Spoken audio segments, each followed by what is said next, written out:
ఎవరైనా సరే కూడా ఈ అమావాస్య నాడు కంపల్సరిగా కూడా ప్రతి వాళ్ళు కూడా యథాశక్తి కూడా మనము ఏం చేయలేని పరిస్థితుల్లో ఉన్నప్పటికీ కూడా యథాశక్తి కూడా ఎవరైనా దానం చేస్తుంటే ఆ దానం చేసే పరిస్థితుల్లో లేనటువంటి వాళ్ళు కూడా ఉన్నటువంటి వాళ్ళు కూడా అలా దానం చేసేటప్పుడు కూడా చేయి పట్టుకొని వాళ్ళకు యథాశక్తిగా కూడా ఆ దాన ధర్మాల్లో పాల్గొంటే కూడా ఫలితం లభిస్తుందని చెప్పి ఆ ఒక సూచన చేస్తున్నాను. పత్రం పుష్పం ఫలం తోయం యోమే భక్త ప్రయచ్చతి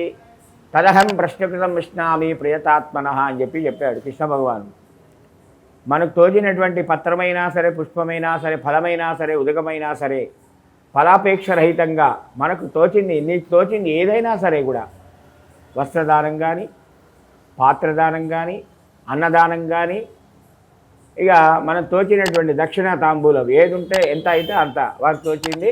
ఇచ్చి అలా చేస్తే కూడా ఈ 15 రోజులు ఆ పక్షంలో చేస్తే చాలా మంచి ఫలితాలను,